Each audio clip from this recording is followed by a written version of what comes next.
जय श्रीमन नारायण। आइए, आपका फिर से स्वागत है आपके अपने YouTube चैनल में। आज आप सुनेंगे विष्णु पुराण के तीसरे अंश में छठवें अध्याय की कथा। अगर आपने अभी तक पिछले अध्यायों की कथा नहीं सुनी है तो कृपा करके अवश्य सुने।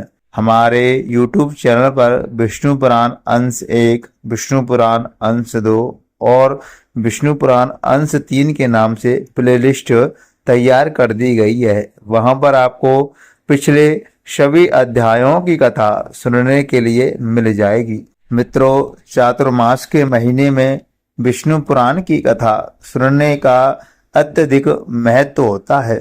विष्णु पुराण के प्रथम अंश के दूसरे अध्याय में ब्रह्मा जी नारद जी से कहते हैं कि नारद, जो भी प्राणी चातुर्मास के महीने में जो भी प्राणी पूरी श्रद्धा के साथ विष्णु पुराण की कथा को सुनता है तो उसे मेरे वैकुंठ लोक की प्राप्ति होती है। तो आइए मित्र, अपने जीवन को धन्य बनाने के लिए विष्णु पुराण की कथा श्रवण करते हैं। बोलिए विष्णु भगवान की जय, लक्ष्मी नारायण भगवान की जय। श्री पाराशर जी बोले, हे मित्र, जिस क्रम से व्यास जी ने शिष्य जैमिनी ने सामवेद की शाखाओं का विभाग किया था वह मुझसे सुनो। जैमिनी का पुत्र सुमंत था और उसका पुत्र सुकर्मा हुआ। उन दोनों महामते पुत्र पौत्रों ने सामवेद की एक एक शाखा का अध्ययन किया। तदनंतर सुमंतु के पुत्र सुकर्मा ने अपनी सामवेद संहिता के 1000 शाखा भेद किए और हे द्विजोत्तमा, उन्हें उसके कौशल्य हिरण्यनाभ तथा पौष्पिंजी नामक 2 महामती शिष्यों ने ग्रहण किया। हिरण्यनाभ के 500 शिष्य थे जो उदिच सामक कहलाए। इसी प्रकार जिन अन्य द्विजोत्तमों ने इतनी ही संहिताएं हिरण्यनाभ से और ग्रहण की, उन्हें पंडित जन प्राच्य सामक कहते हैं। पौष्पिंजी के शिष्य लोकाक्षी, नौमधी, कविक्षुआन और लांगनी थे। उनके शिष्य प्रशिष्यों ने अपनी अपनी संहिताओं के विभाग करके उन्हें बहुत बढ़ा दिया। महामुनि कृति नामक हिरण्यनाभ ने एक और शिष्य ने अपने शिष्यों को सामवेद की 24 संहिताएं पढ़ाएं। फिर उन्होंने भी इस सामवेद का शाखाओं द्वारा खूब विस्तार किया। अब मैं अथर्ववेद की संहिताओं के समुच्चय का वर्णन करता हूँ। अथर्ववेद को सर्वप्रथम अमित तेजोमय सुमंतु मुनि ने अपने शिष्य कबंध को पढ़ाया था। फिर कबंध ने उसके 2 भाग करके उन्हें देवदर्श और पथ नामक अपने शिष्यों को दिया। हे द्विजोत्तमा, देवदर्श के शिष्य मेध, ब्रह्मवली, सौल्यानी और पिप्पलाद थे। हे द्विज, पृथक्य के भी जावाली, कुमुदादि और शौनक नामक 3 शिष्य थे जिन्होंने संहिताओं का विभाग किया। शौनक जी ने भी अपनी संहिता के 2 विभाग करके उनमें से एक बभ्रू को तथा दूसरी सैंधक नामक अपने शिष्य को दी। सैंधव से पढ़कर मुंजिकेश ने अपनी संहिता के पहले 2 और फिर 3 प्रकार 5 भाग किए। नक्षत्र कल्प, देवकल्प, संहिता कल्प, अंगी रस कल्प और शांति कल्प, उनके रचे हुए ये 5 विकल्प अथर्ववेद संहिता में सर्वश्रेष्ठ हैं। तदनंतर पुराणार्थ विशारद व्याची ने आख्यान, उपाख्यान, गाथा तथा कल्प शुद्धि के सहित पुराण संहिता की रचना की। रोमहर्षण सूत व्यास जी के प्रसिद्ध शिष्य से महामती व्यास जी ने उन्हें पुराण संहिता का अध्ययन कराया।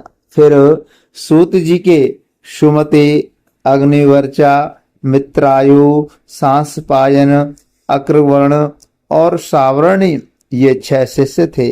काश्यप गोत्रीय, अकृतवर्ण, सावरणी और सायपायन, ये तीनों संहिता करता हैं। इन तीनों संहिताओं की आधार एक रोमहर्षण जी की संहिता है। हे मुने, इन चारों संहिताओं की सारभूत मैंने यह विष्णु पुराण संहिता बनाई है। पुराणज्ञ पुरुष कुल 18 पुराण बतलाते हैं। उन सब में प्राचीनतम ब्रह्म पुराण है। प्रथम पुराण ब्राह्म है, दूसरा पाद्म, तीसरा वैष्णव, चौथा शैव्य, पांचवा भागवत, छठा नारदीय और सातवां मार्कंडेय है।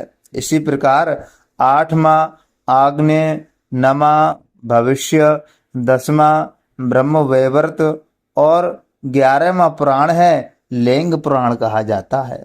और 12वां पुराण है बराह पुराण, 13वां पुराण है स्कंद पुराण, 14वां है वामन पुराण, 15वां है कौर्म पुराण और उनके पश्चात मत्स्य, गारुण और ब्रह्मांड पुराण है।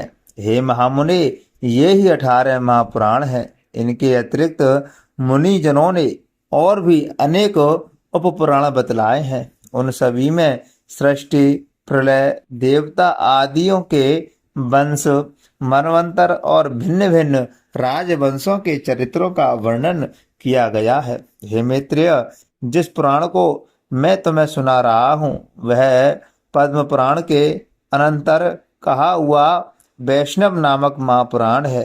हे साधु श्रेष्ठ, इसमें सर्ग, प्रतिसर्ग, वंश और मनमंत्रादियों का वर्णन करते हुए सर्वत्र एकल विष्णु भगवान का ही वर्णन किया गया है। 6 वेदांग, 4 वेद, मीमांसा, न्याय, पुराण और धर्मशास्त्र, ये ही 14 विद्याएं हैं। इन्हीं में आयुर्वेद, धनुर्वेद और गांधर्व, इन तीनों तथा चौथे अर्थशास्त्र को मिला लेने से कुल 18 विद्याएं हो जाती हैं। ऋषियों के 3 भेद हैं, प्रथम ब्रह्मर्षि, द्वितीय देवर्षि और फिर राजर्षि। इस प्रकार मैंने तुमसे वेदों की शाखाओं के भेद, उनके रचयिता तथा शाखा भेद के कारणों का भी वर्णन कर दिया है। इस प्रकार समस्त मनमंत्रों में एक से शाखा भेद रहते हैं।